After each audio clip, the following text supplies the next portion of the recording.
Okay, this is problem number 12 on the section 10.1, 10.2 homework. It says 20 years ago, 55%, so that's likely going to be our P naught, our P value, not our P value, but our proportion, population proportion of parents of children in high school felt that it was a serious problem.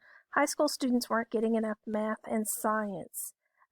So a recent survey found that 260 of 700, so this is going to be our X and our N, our not capital N, our sample population, our sample, so that's our little n. Parents of children in high school felt it was a serious problem that high school students were not being taught enough math and science. Do parents feel differently? That's our clue that this is going to be a two-tailed test. It's not more than, it's not less than. Just in general, do they feel differently than they did 20 years ago at the alpha equals 0.05 level of significance? So I have some of that written over here just because I like to do that. All right, so 3 criteria in order for this to be normal. Criteria number 1, that n times p naught times 1 minus p naught has to be greater than 10. Little n, the sample size, has to be less than 5% of the population size, and then it has to be a simple random sample. So here I calculated the n times p naught times 1 minus p naught right here. This is n, our sample size, times p naught times 1 minus p naught. That came out to be 173.3. Is greater than 10. That comes from right here. That's the criteria. So the sample size is, and the sample size is less than. It's again, we're just assuming that it's going to be less than. 700 is less than 5% of all parents in the United States.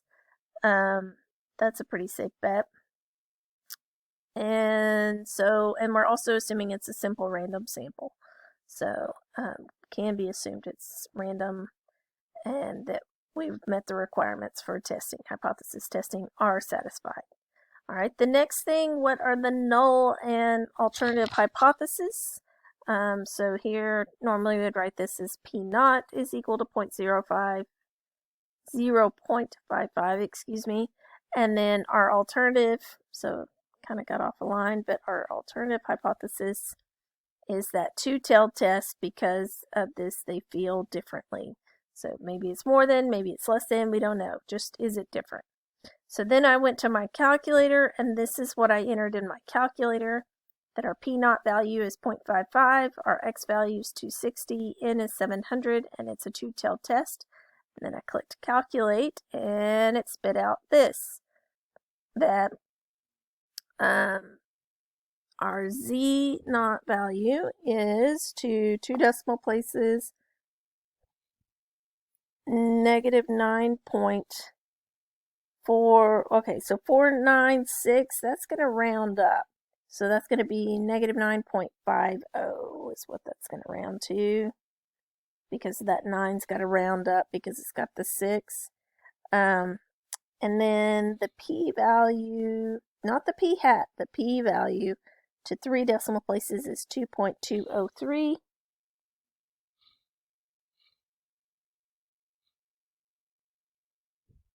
Okay, time out. I goofed that up because look at what's at the end of there. E to the negative 21.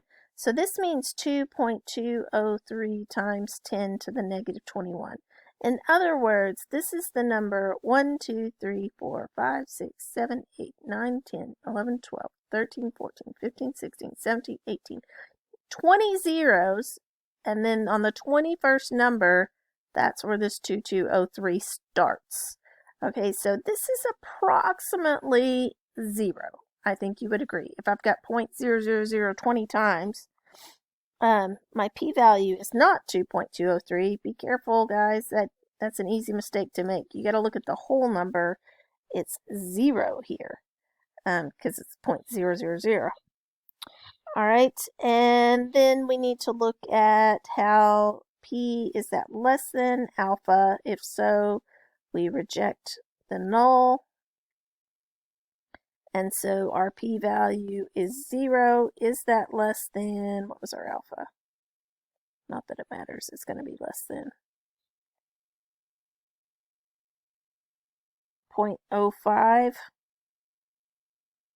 So we do not, we do reject the null because p is less than alpha.